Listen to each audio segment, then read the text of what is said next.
नमस्कार दोस्तों, जय श्री कृष्ण। जैसलमेर दक्षिणी पश्चिम क्षेत्र में आपका हार्दिक स्वागत है, अभिनंदन है। मैं आज आपको एक कहानी बताने जा रहा हूँ जिसका शीर्षक है उदो उठ्यो ऊँघ मां। उदो उठ्यो ऊँघ मां, जाए पगो मेणा दे, राम ने जो हंदरावे माता मेणा दे। जैसलगढ़ का इतिहास इतना लंबा है कि धरती को कागज बना दिया, आकाश कलम बना दिया, वीरों के खून को स्याही बना दिया, तो भी इतिहास लिखा नहीं जा सकता। जैसाने के इतिहास में ऐसी कई चोटें पड़ी है जिन्हें हम बयां भी नहीं कर सकते। जैसलमेर घराने में उस समय राजा जसवंत सिंह दरबार संभालते थे। उससे पहले राम सिंह जी से पूछा गया था कि आपको राजगद्दी संभालनी है। तब राम सिंह जी ने उत्तर में कहा कि हम यूं ही राजा हैं तो फिर ये राजगद्दी किस काम की। इस प्रकार के द्वादश शाह के वंशज राम सिंहोत आज राज के और वैभव को ठुकरा कर बसियों में बैठे, मगर जब कभी सिर कटाने की बात आवे तो ये सबसे आगे रहती है। एक समय की बात है कि दरबार कुछ चापलूसों ने कान भरने शुरू कर दिए। राम सिंह जी का बेटा तेजा, जिन्हें तेजमाल जी कहते हैं, आपको राजा छीन लेगा। तेजमाल जी एक आंख बंद रखते थे। दरबार शाह ने पूछा कि तेजा, एक आंख कदे खुले। तब कहते हैं कि तेजमाल जी ने कहा कि एना तो एक ही माँ धके पड़ियो पछे बिन खोले। हाँ, राजा मिलने पर दोनों खुल जाएगी। दरबार समझ गए। उन्होंने एक बार धोखे से तेजमाल जी को आबूर बुलाकर व चारों ओर को जैसलमेर बुलाकर युद्ध के लिए ललकारा।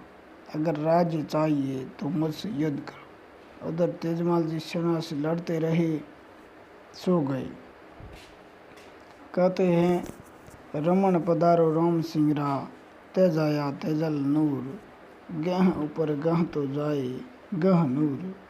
इधर तीनों भाइयों को मार डाला, मगर उदय सिंह बच गए और उन्होंने कहा कि दरबार साहब, आप ही संभालें अपने राज्य को, भला मेरी क्या मजाल जो आप जैसों के होते राज्य की लालसा रखूं। और दरबार जसवंत सिंह उदय सिंह दोनों सगे साडू, एक ही घर विवाह हुआ था उनका। और उदय सिंह निराश होकर बहिए गांव लौट गए।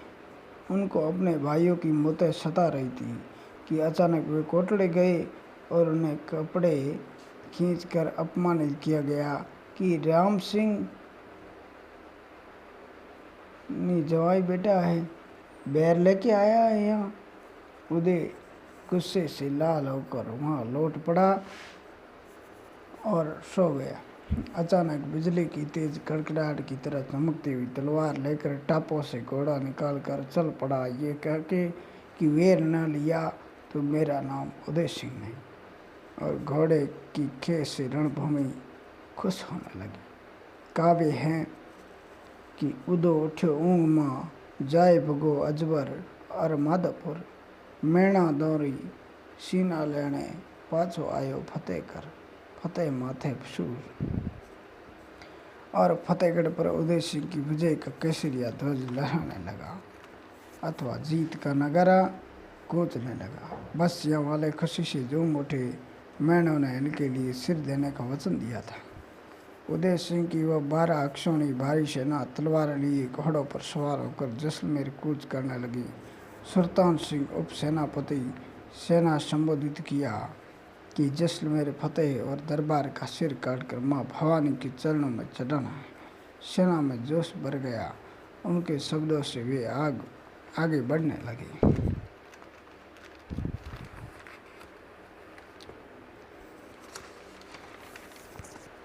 घोड़ों के रिसने की आवाज़ और खे उड़ती देख जैसलमेर कूच व फतेह सुनकर दरबार व सारा राज्य भयभीत होने लगा। और दरबार जसवंत सिंह रानियों के साथ राज्य की मान मर्यादा बचाने की रहम की भीख के लिए आठिया यानी चूड़ियाँ पहनकर सामने आया। तब उन्होंने कहा, सेनापति रुक जाओ। काव्य है कि त्रिया पर तर भय को नहीं, स्त्रियों पर वार करना राजपूतों को शोभा नहीं देता। तब उदय सिंह की सेना पीछे बढ़ी। अचानक उदय सिंह के साले खावड़ियों ने घोड़े के छेड़छाड़ करनी शुरू कर दी। तुरंत उदय सिंह उसका सिर उड़ाया। उससे पहले आधा वार घोड़े की काठड़ी पर किया। आज भी बसिया क्षेत्र की काठड़ी पर वह निशान के घुटने टिका दिए तो जनता को खुशी हुई, मगर मैंने निराश थे। हमारे सिर किस काम आए? वे भी एक क्षत्रिय थे। आज भी बसिया क्षेत्र की काठड़ी पर वह निशान मौजूद है। काव्य है कि अखो तेजो दुर्जन उदोने कौनेश जे कुंती जाया पांचों पांडु परमेश। इतिहास की चोटें चल रही है, दृश्य बदलते जा रहे हैं। इस कहानी को लाइक और शेयर ज़रूर करें। बेल आइकन बटन दबाना ना भूलें।